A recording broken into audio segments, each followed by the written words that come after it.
Hello. Welcome to another episode of the Cosmic Tape Music Club podcast. Hello, everybody. I am your host, Jacqueline. And I am Augustus. And together we are the Galaxy Electric.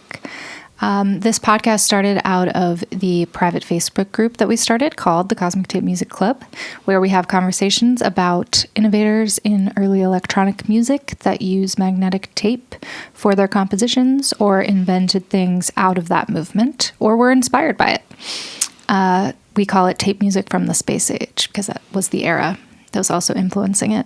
It's the common thread. Yeah. So from that, we were having all these wonderful conversations and a podcast was born. So here we are, back at it, episode 3.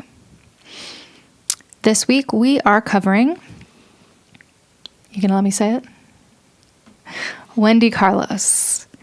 I truly underestimated the amount of passionate love and support there is in the world for Wendy Carlos.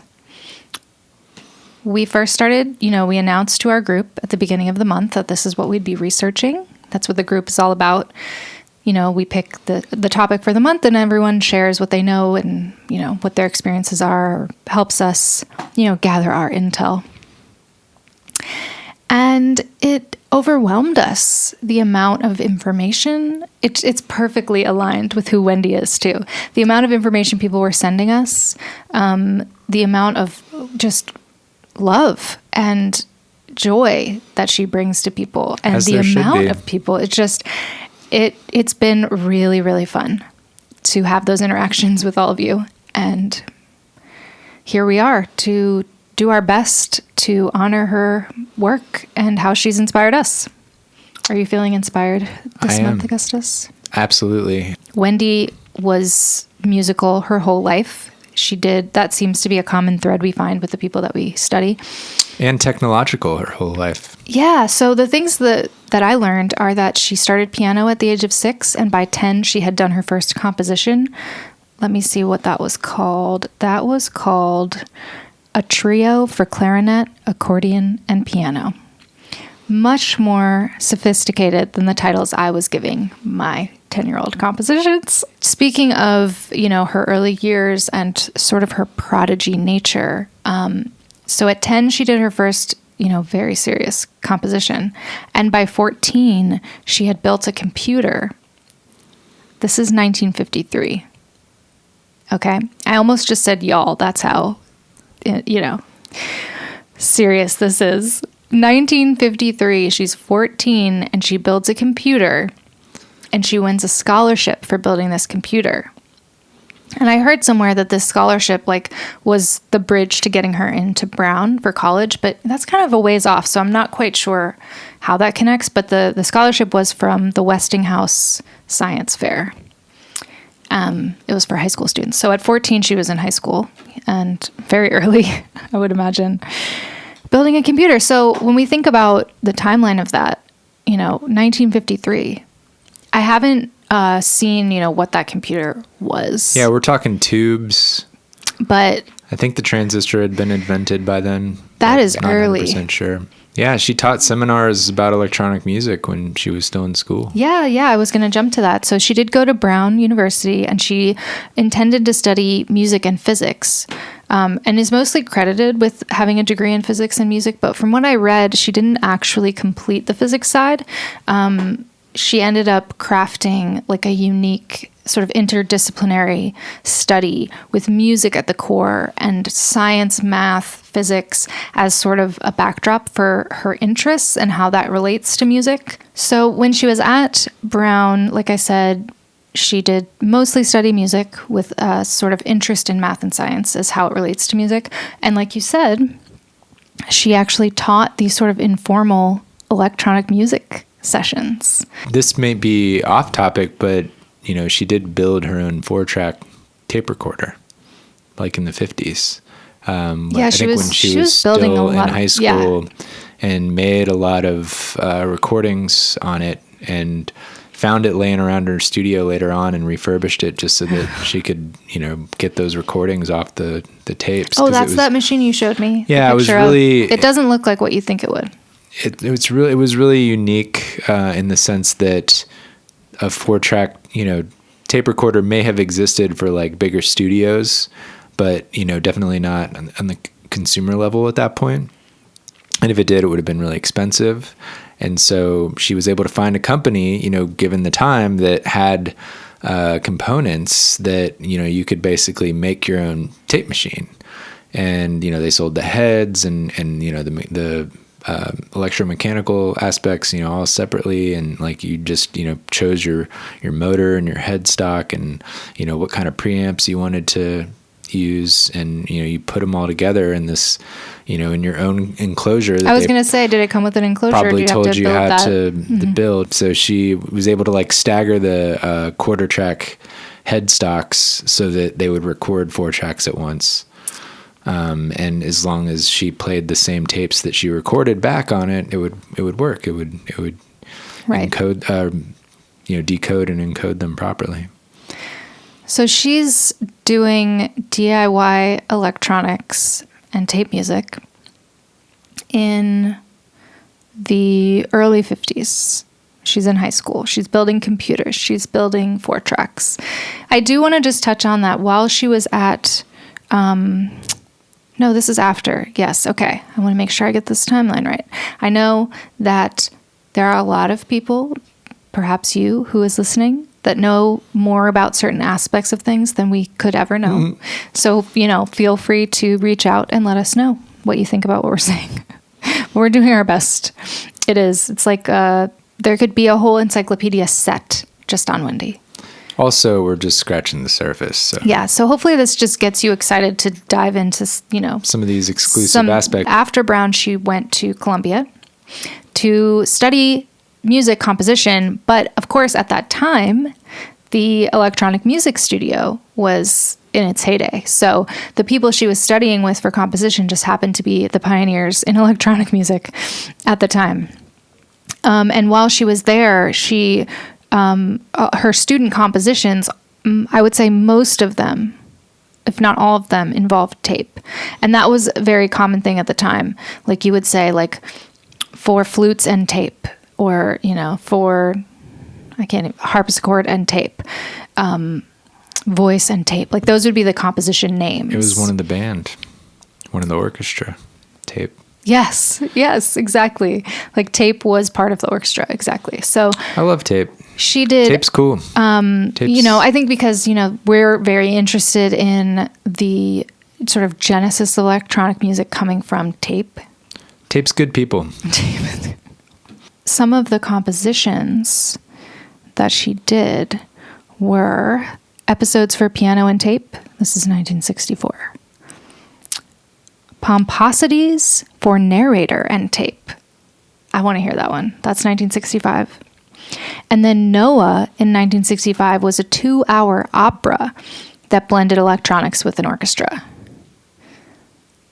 So that's the kind of work she was doing in grad school under Ussachevsky. I was trying to find out where I can hear these. None of her music is on any of the streaming or YouTube. You absolutely can if you purchase it from her website. So most people, might have her original or reissued stuff on vinyl or CD.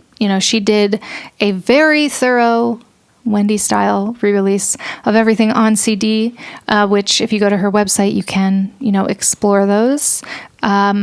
But I feel like you still have to go to... It hasn't been updated since 2009. Yeah. I don't know where these orders would I don't know land. That you can get a lot of these at this point. So there was a reissue of everything on CD. When I click on some of the links, these things are sold out. There's Waze, there's Discogs, there's all these things. The album that I have, I found while I was crate digging. So it was just sort of like a discarded, previous release on vinyl. Jacqueline the crate digger.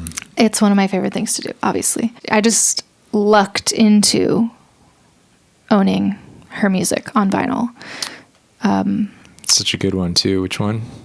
Sonic Seasonings.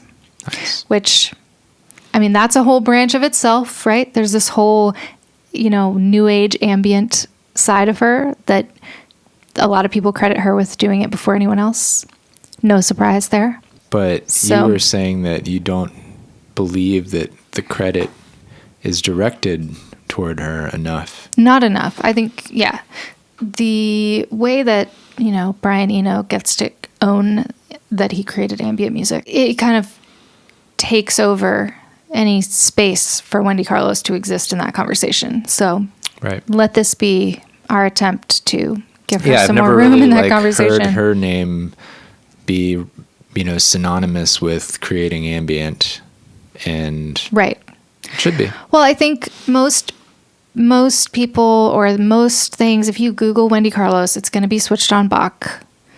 We haven't even mentioned those words yet. I'd like to mention it as little as possible. Which from now on will be known as SOB. SOB. It is so important to her trajectory overall in terms of, getting the advance, being able to buy the equipment, getting the notoriety, getting the Grammys, becoming, what that did for synthesizer music. But it's just like a footnote in her life and in her work, honestly. I mean, I know it's a very large one, but I don't want to diminish its importance, but I do feel like it's been covered enough by, people who know more about it.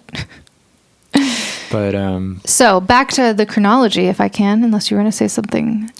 Oh, I was just going to say that, for the record, Switched on Bach was a combination of synthesizers and Bach music, and it was done multi-tracked, using a Moog Modular synthesizer. And you may have heard of these machines. They're pretty hip, and it's brilliant. And if you've never listened to it, give it a listen. Try to find it on vinyl or CD. Yeah. Good luck.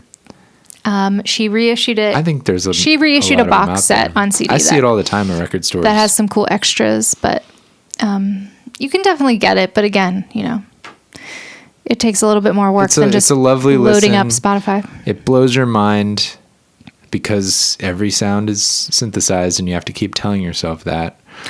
Yeah.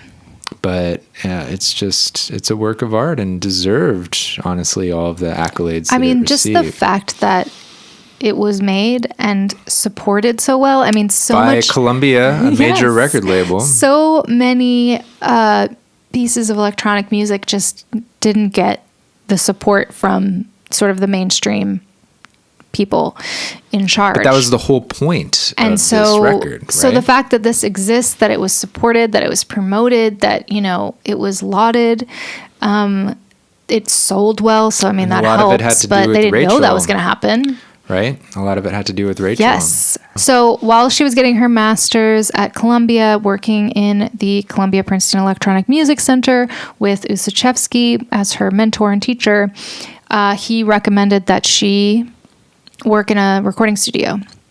That she seemed to be, Gotham, right? Gotham Recording Studio, she said is just a really small studio in New York City. That he just said, you know what, you should probably go do this because you have these skills and it can fund your work as a composer. Very smart, very helpful to have someone like that in your life to tell you these kinds of things. And something that you could just go out and do at that time. Perhaps, yeah. Flash forward to the 90s and you're working the intern scene for your entire life. Not getting paid. So I imagine she was getting paid. She was working as an engineer and a mastering engineer. And she mentioned too that it was like radio contracts and Department of Defense contracts that they were doing these recordings for. Like, that's fascinating to me. I'm sure it was really boring, but also like if you could sample whatever those things were, it was probably really interesting.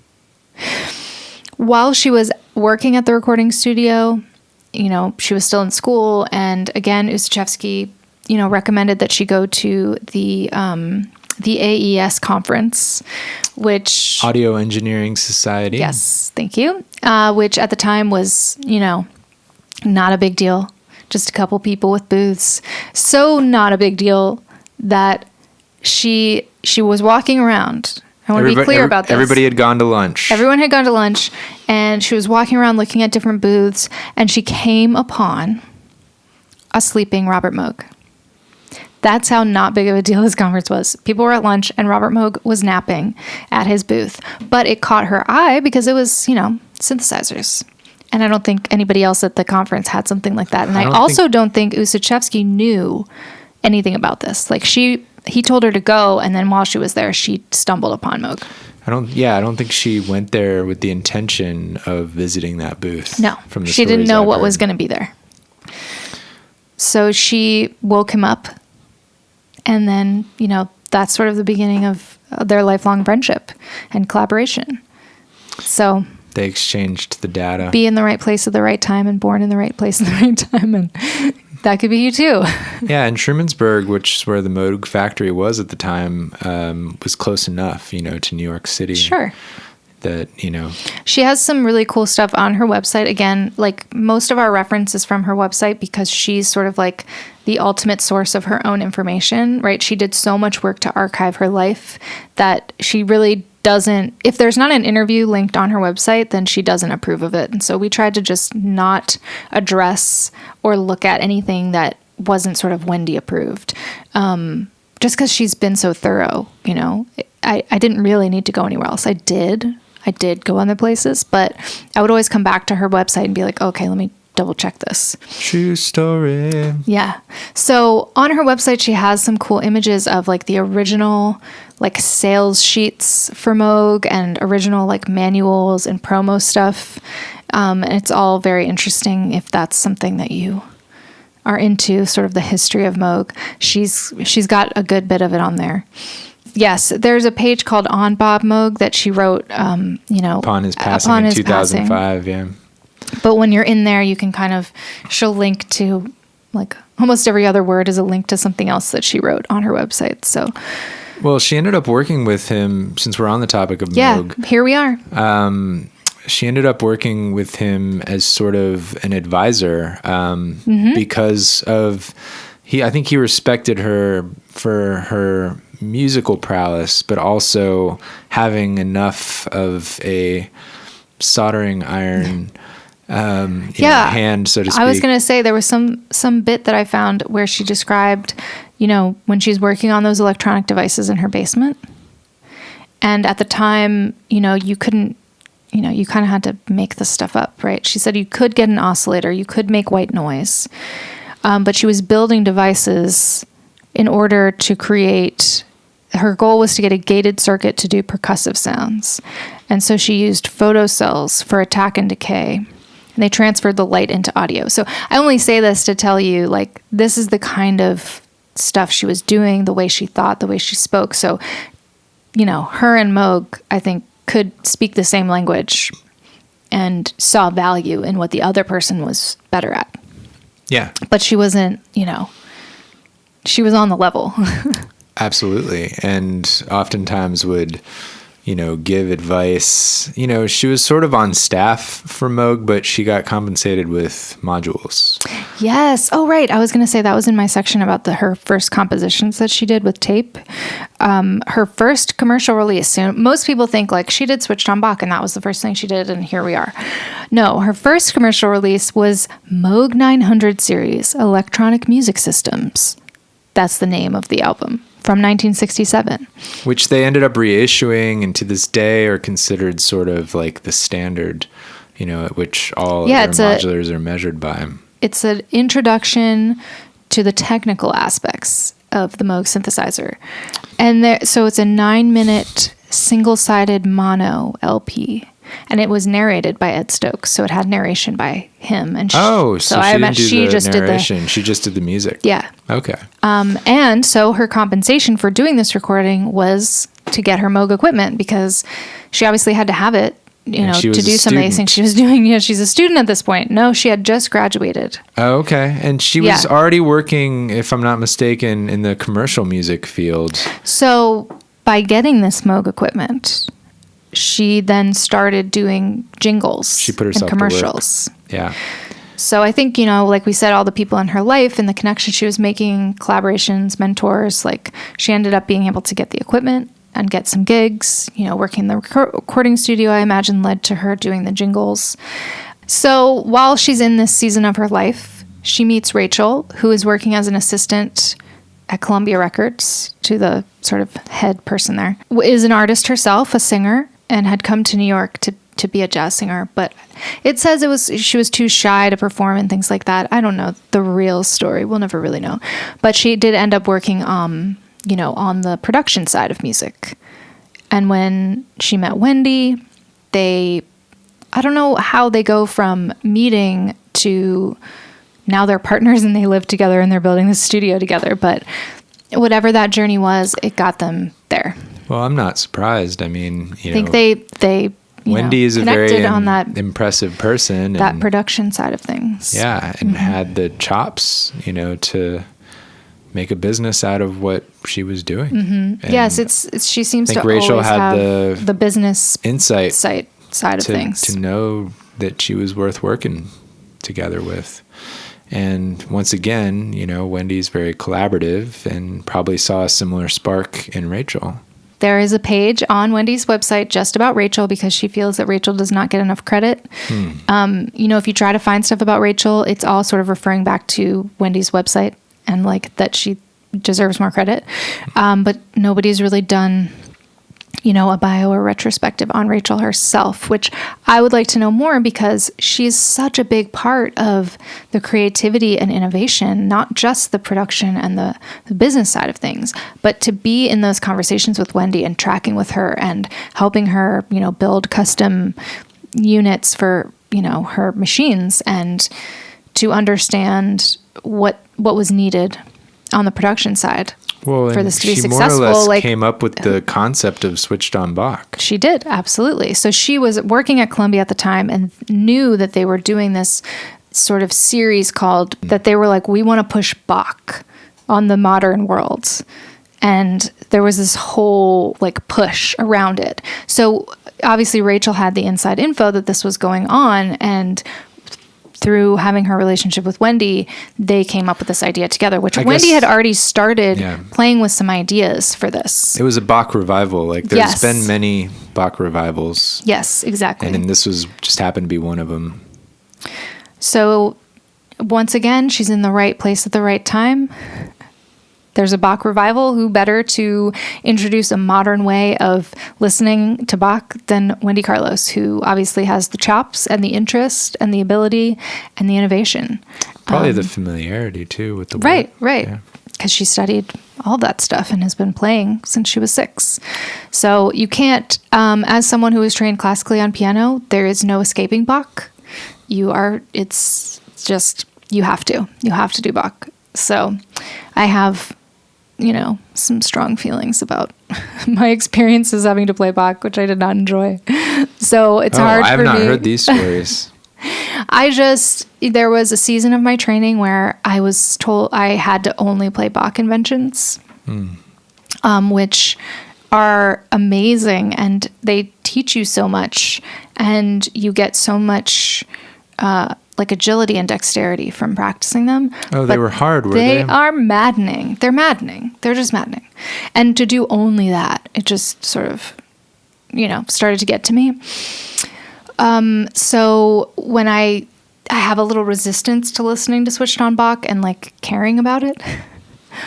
But when I do, I'm always like, okay, this is on another level. This is a different kind of experience. This is about the sounds that she was crafting and obviously her ability to play, but it's so much more than that. So I'm trying to be more open about Bach, but it's not what I'm most excited about, let's just say.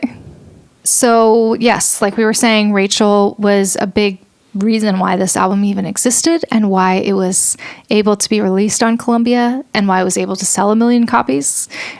So without Rachel, I don't think any of that would have happened, because Wendy was doing jingles and trying to make side money to work on her inventions and compositions. Yeah, Wendy didn't wake up in the morning thinking it would be great, Bach and synthesizers. Right. So basically Columbia was like, how about switched on Bach? And then Wendy was like, yes, that is a good title. We should use that. One of the few times I've actually heard of an artist wholeheartedly agreeing with a label when they step in that regard. That's true, because that's some creative energy that they're making a suggestion like that. You know, like you rarely hear of people excited about a title that a record labels come back to them with after their initial title was kind of declined.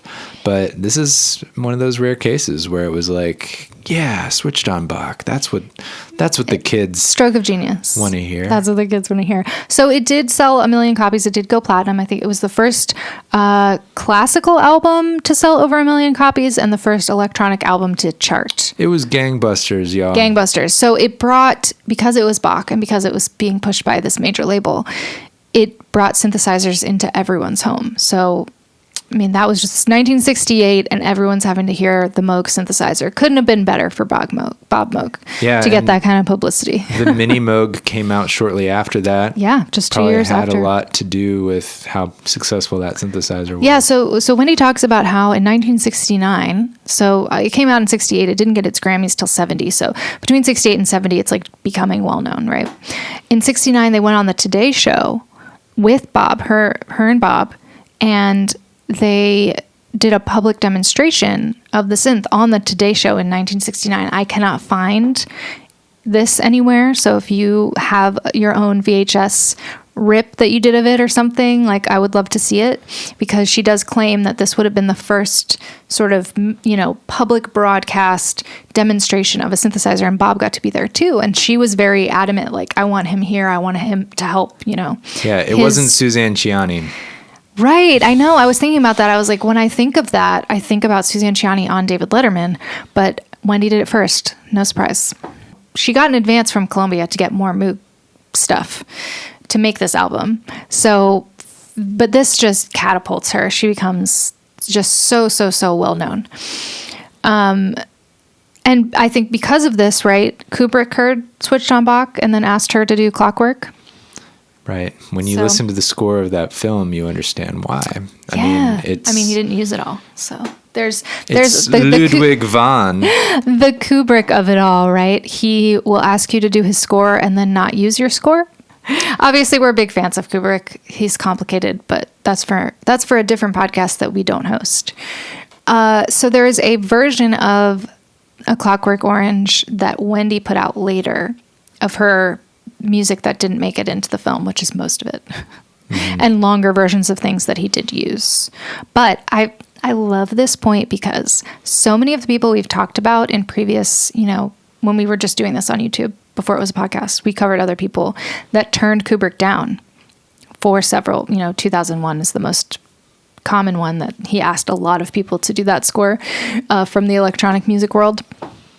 And they all turned him down. And it makes sense the more you study Kubrick's trajectory and how he was received in the business. And, you know, like, he didn't have that great of a reputation for being somebody that, you know, was good to partner with or putting out content that was even going to be associated with. Shown. Yeah, you wanted to be associated with, or it was going to be shown a proper run in theaters and whatnot. So it kind of makes sense. It was sort of an edgy move for Wendy to work. I know. I was thinking about that. I was like, I wonder, I'm sure she's written about it somewhere in the behemoth of her website about, you know, what made her think this is the right project for me.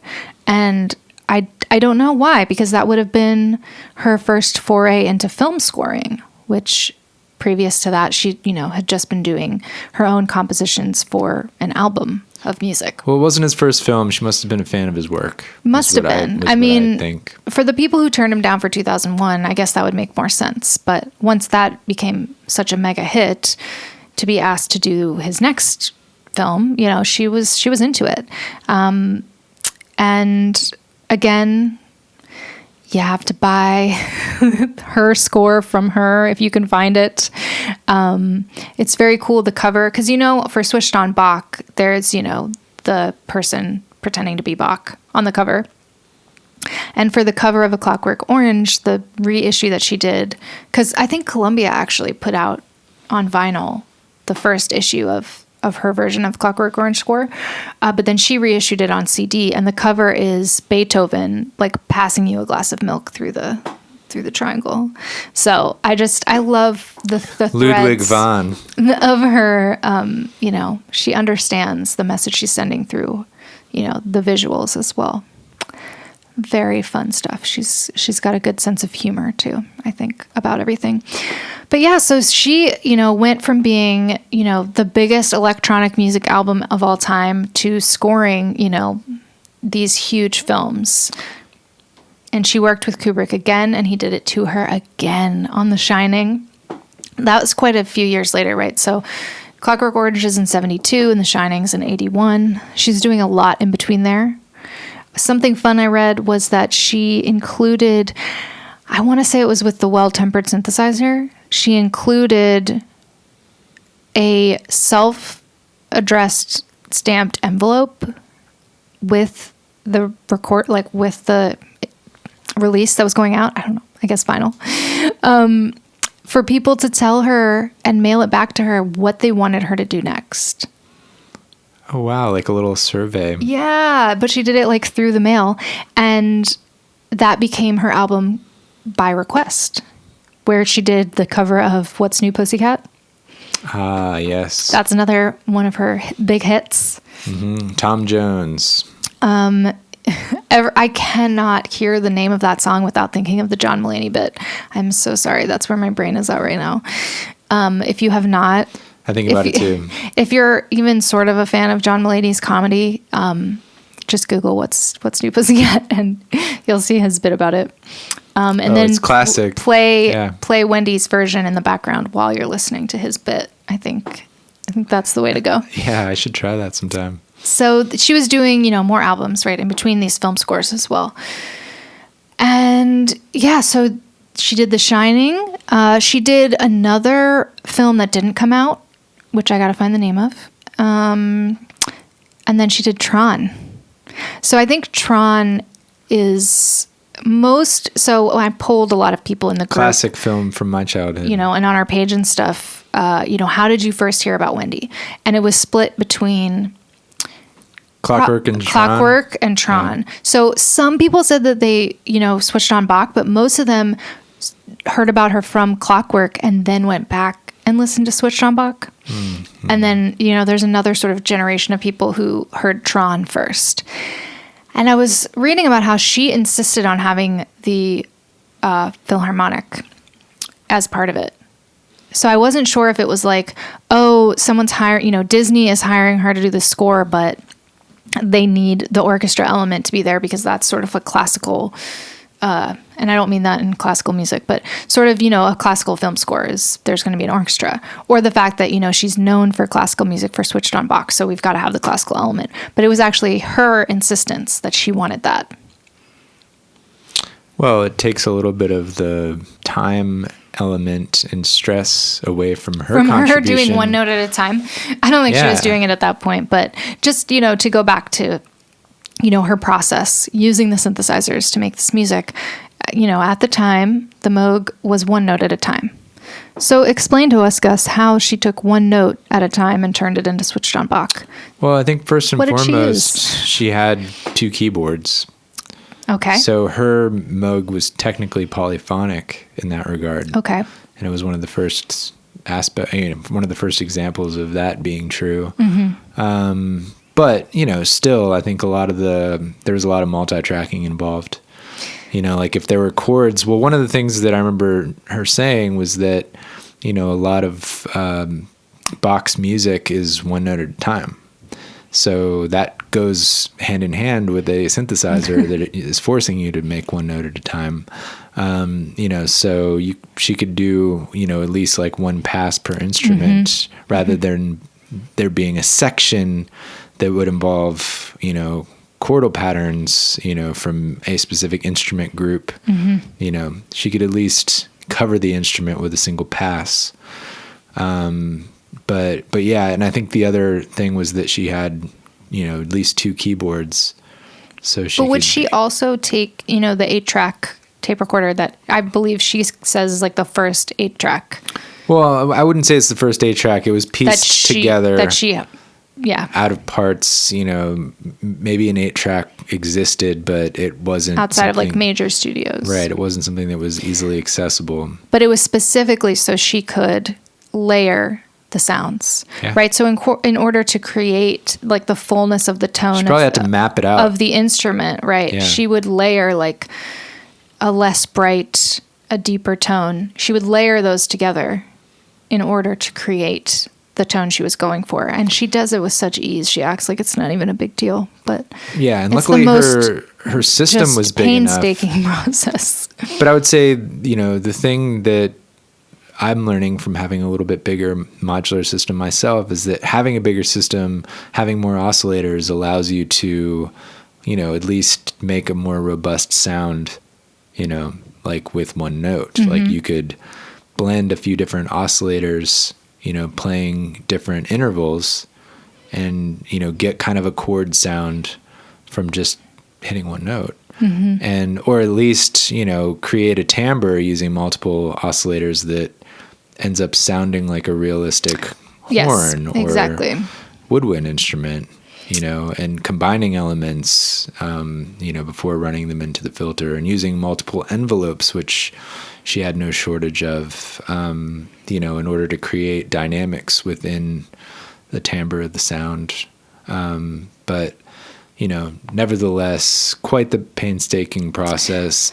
I gather that her actually playing the pieces was the simplest aspect. Yes. You know, whereas like if I tried to play Bach, like that would, you know, be the end of me. Like, right. The part that would hold us back was the easy part in her process. Right. Like, you know, it's like she could sort of concentrate on the timbres because she was so proficient at her instrument. I think that's true. You know, so I think that helped out a lot, you know, when you're able to focus your energy on like, okay, how do I make the best synthesized version of this sound, you know, rather than, you know, just messing up all over the place. Can I even play this? When you're trying to play back the piece. And especially with tape, you know, which is not very forgiving. Exactly. In that regard, which, you know, we know and love that about tape. But, you know, when you're trying to do something as meticulous as recreate a Bach score, it's not right. And her super forgiving. Approach to doing this inspired Tomita, if you're familiar with his work, which we've also covered a bit in the group. He heard her music and the way she was making it and then took it to another level in this same way, this very painstaking process. Yeah, I mean, he looked at it as like, he didn't care how much work it took, but it's just the idea that with a synthesizer and a multi-track tape machine, it's possible. Right. If it's possible, she's going to see it through and make it happen. Right. Nothing holds her back. Well, I love and it. Tomita as well took that same approach of like, Yeah. hey, if I can do but it, also like I don't very care much, how many hours I spend in the studio. Right. Like I don't really have friends or family. I just do this process to get the result. And the result is amazing. And I'm very grateful that it all exists. But wow, the sacrifice for the tape music is real. And I will say that like, that's one of the things about, you know, and I'm getting a little bit ahead of myself here, but Wendy ends up really embracing the digital and computer aspect of recording and everything. But like, I would say that that's interesting to me, that you don't see more people celebrating the fact that unlimited possibilities are available with the computer. I feel like the scales are tipped a little bit too much in that direction of unlimited possibilities, right? Being, you know, but imagine, you know, growing up in a world where you're having to like piece together a computer and build it from components, and it's very, very limited, to now anything is possible. Whereas we come from the side of everything is already possible. Has already been possible. It's already been done. Our entire lives. I'm like more curious about the building blocks. I'm more curious about the history. Like, where did this all start and how did we end up here?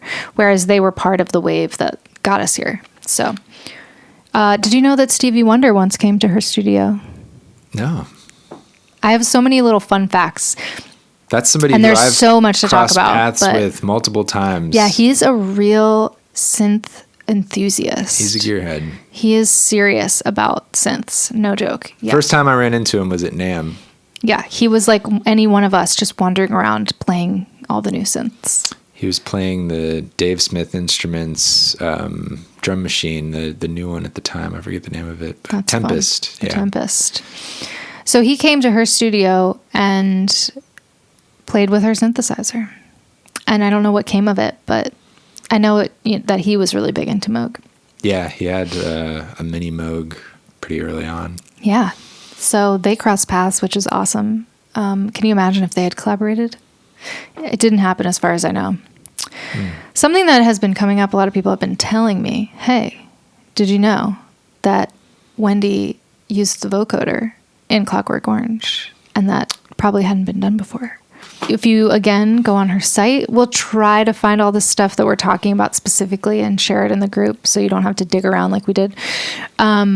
She talked about how, it appears that her use of the vocoder as part of Beethoven's Ninth Symphony on Clockwork was considered the first use of it. This is in 1970, it says that when she was using it to prepare the score.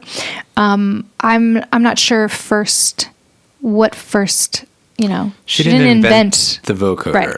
But I will say that from what I gather and based on the website information and, images of her studio, it was a patch rather than a module. Mm-hmm.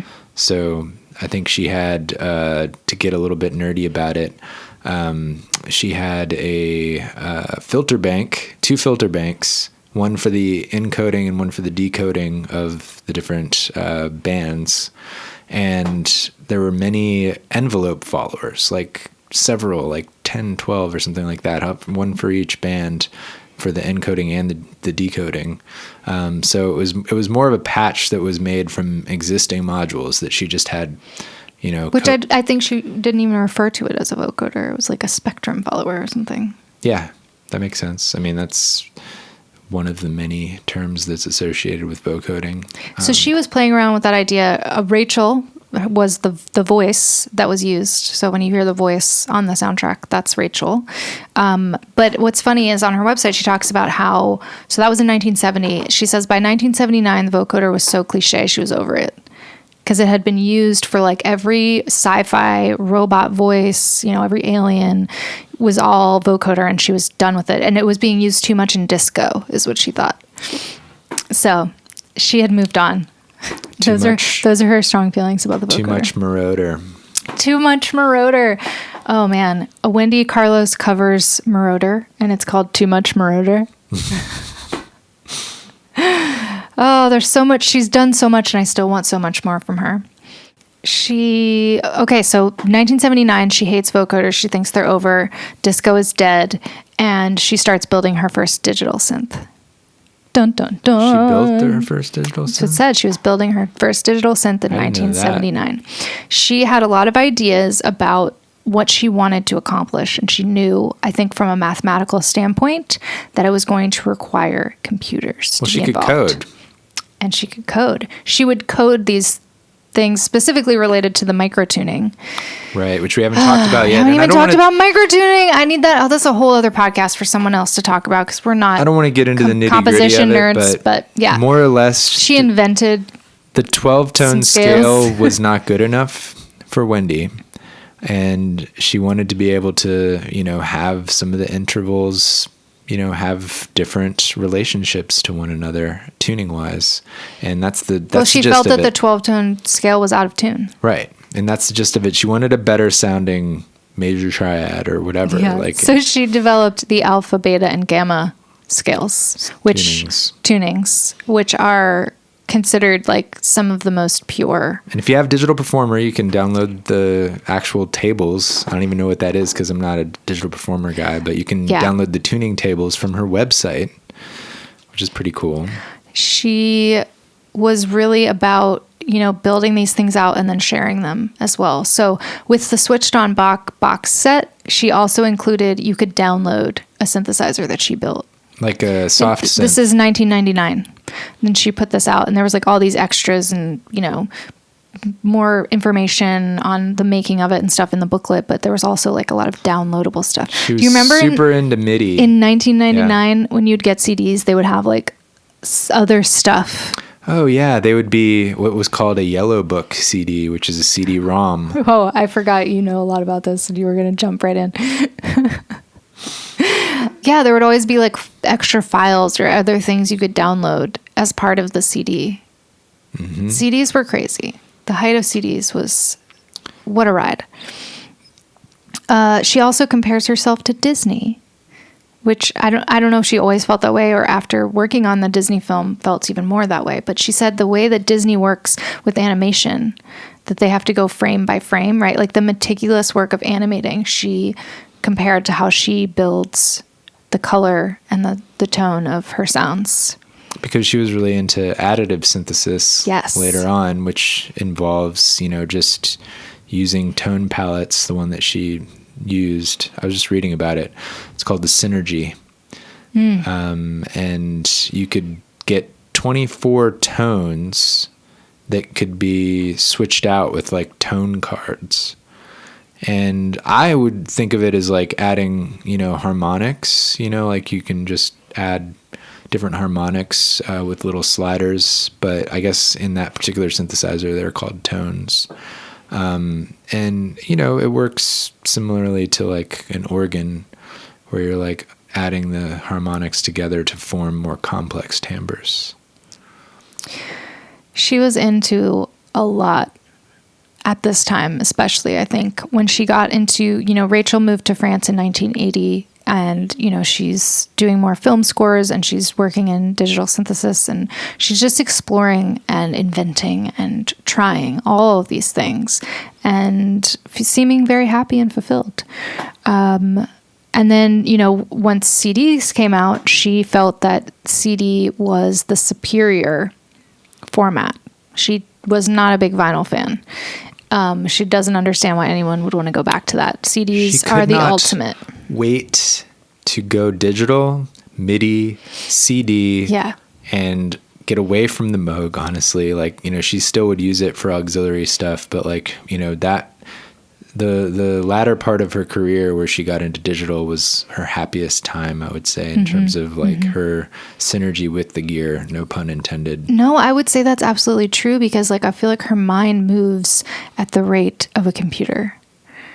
And she calls herself the original synth, which I think kind of implies this idea that she is one with the machine or that like her ideas and her implementation of them is sort of at this machine level. And what kicked things off for her, we've already talked about it. She won, a science fair for building a computer. Yeah. So she was very much into computers. And so it makes sense for someone who has that sort of computer mind to reject how out of tune, like a Moog is going to go after an hour. Yeah. She did joke about, how much it went out of tune. It must have just been a bear, Yeah. Because if you listen to, Switched on Bach and any of her work, really, it's in tune. It's completely in tune. She did say that most in that's tune. What she spent most of her time on. Was that, And so it wasn't like she was just going to let it be dissonant, Oh, no. The precision. Well, we, not to like always tie in other people we've talked about, but Sun Ra, who we talked about on our last episode, was very much his whole ethos was discipline and precision. And when I think of discipline and precision, I think of Wendy Carlos. But when you think of discipline and precision, I tend to think of like sort of a militaristic attitude and like that doesn't sound fun to me. But she has this discipline and precision while still being like such an animated, fun person. It doesn't bog her down at all. It's just how she thinks. Right. It's natural for her. It's not a struggle. I did want to mention another thing about tape as much as I can. When she was doing she's doing her reissues, right, of everything on CD.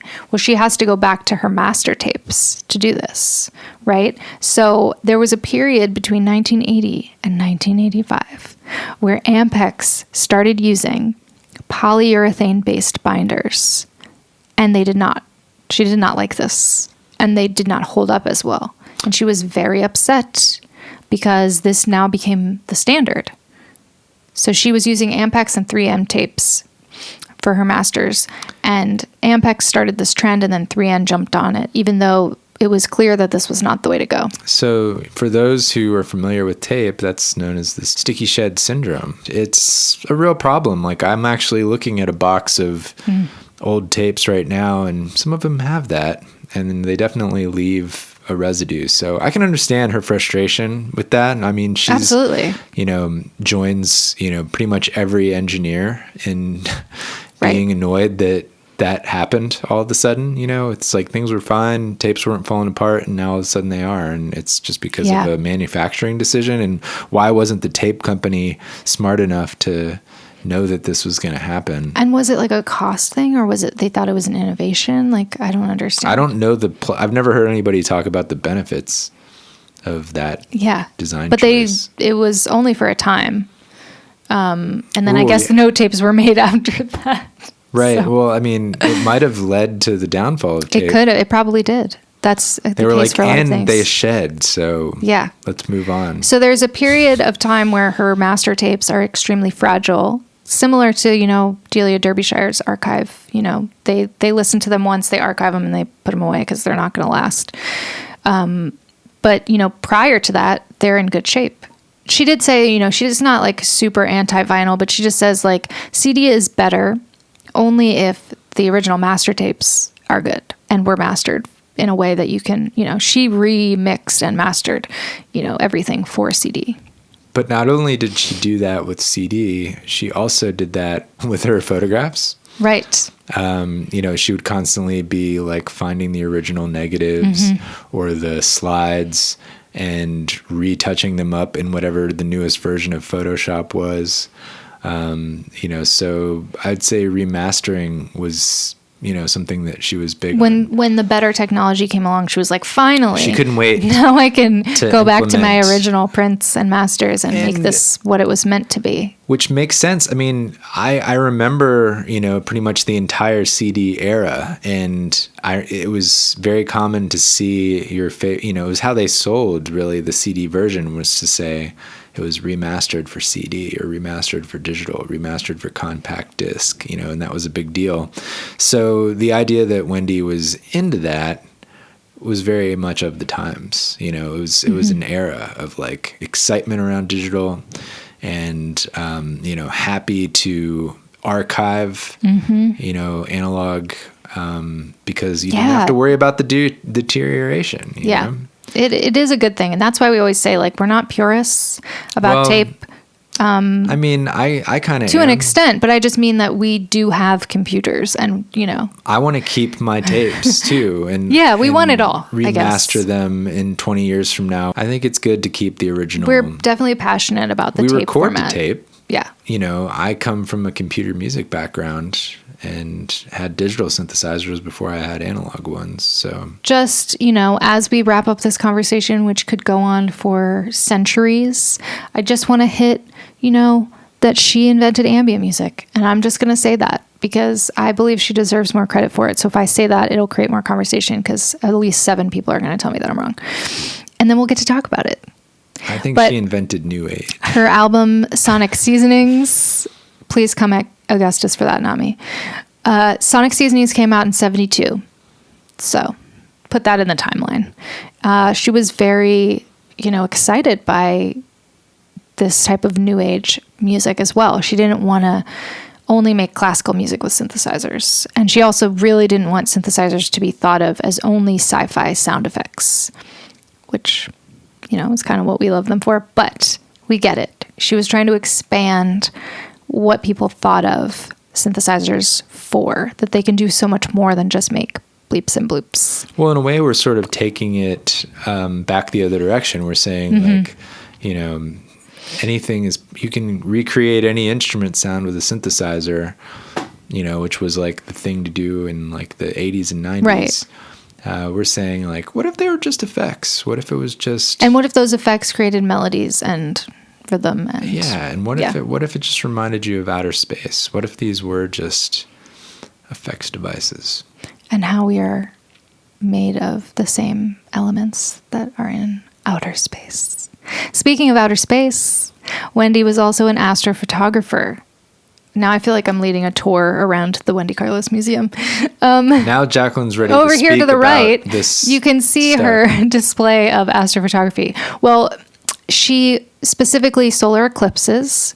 So again, there's a section on her website just about her eclipse photography. Which is super challenging, by the way. Like, once again, it is not an easy thing to do. Like, you know, that is not an easy area of photography to master or get into. And she chased eclipses. Like, she went around the world. Rachel went with her a few times as well. NASA actually published some of her work. So she's even developed techniques for doing this. No surprise. No surprise. No surprise for the photography itself, as well as, you know, developing the images.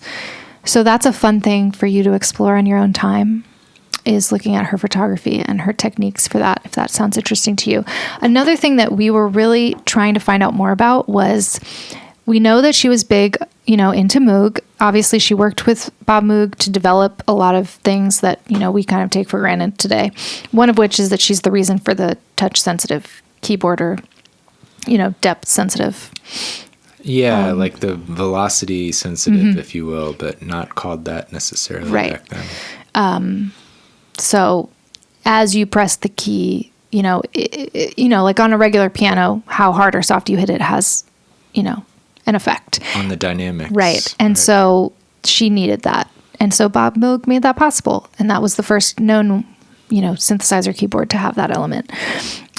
But we were really curious, you know, she's obviously really involved in the development of synths. And did she know about Buchla, right? Because that's the synthesizers we use. Did she know about these other systems, and what did she think of them? Because we know she's not shy about her opinions.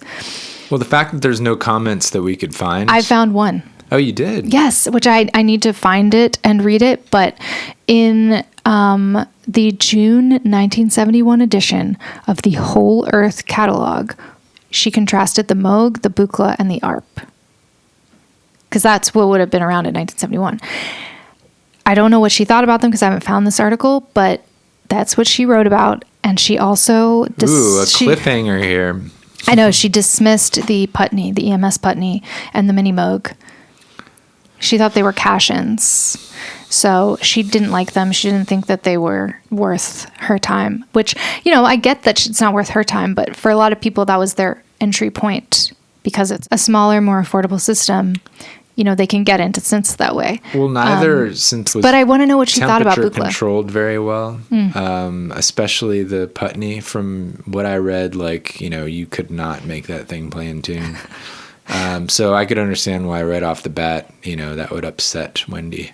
But really, she thought they were just toys, which is like, well, that's fine too, right? Sure. Anyway, that's all I could find about I make music with a synth that's built out of a tin, you know, a shortbread tin. So yeah, I mean, toys are fun. Toys are always in the mix for us too. I'm sure a lot of you listening are aware of or even dabble in circuit bending of toys and things. So that can always be fun. I know I do. What have we forgotten? A million things. There's probably 10 things I'm going to think of tomorrow that I wish I had said or brought up, or, you know. Well, it doesn't mean they're not part of the discussion. There's too much. Like, it's too much. Feel free to keep the discussion alive. So this is really just the beginning of the discussion. So, you know, we hope to hear from you about what you know, what inspired you from this conversation, what more you found out, because we're not going to be able to stop here, right? This is just the tip of the iceberg for us. Any final closing important thoughts you have, Jess? How has she inspired you, or was there anything that we forgot to talk about? Well, the other thing that I was really inspired by was I took a very detailed sort of rabbit hole look at all of her studio photographs. And I got a lot of ideas from those, how I might want to lay out our studio. That's right. So thank you, Wendy, for reminding us that we can always make things better and cooler and more functional. It was the functional aspect, like, you know, just the fact that, you know, I could tell that she put a lot of thought into making the studio functional for herself. And judging by the amount of work she was getting and everything, that must have been really crucial, because time is money. Yeah. And, you know, if you want to save time and have a productive studio session, you know, the layout and everything's really important. So, you know, I took a few tips, you know, from her, and we're now redesigning our studio, and, you know, so that definitely inspired me. Yeah, this is like real life for us. Like we're doing this research, we're sharing it with you, we're collaborating in the group, but it affects our life and our music making and our process and our studio setup. Like each person that we've studied so far has, opened us up in a new way. So hopefully it does that for you too, because we're having a lot of fun with this. Absolutely, yeah. So thank you for joining us on another episode of the Cosmic Tape Music Club podcast. Right, and I just wanted to take a minute to mention Source of Uncertainty podcast, which is created by our friends Kyle and Robert. They are the hosts of that. It is Buchla-centric, and you can get information for that at sourceofuncertainty.audio. And it's an awesome podcast. I definitely listen to every episode. They do artist features. We've been on it. But yeah, definitely check that out. Yeah, if you want to get into more synth talk, that's a really good podcast to jump into. And we hope you listen to it. Let us know if you find that entertaining and educational. He's also a group member. Yeah. Kyle Feel free. And Robert, I believe. Yeah, they're both ask questions in the group. So I guess this will be my plug for if you're listening to this and you're not part of our private Facebook group called the Cosmic Tape Music Club.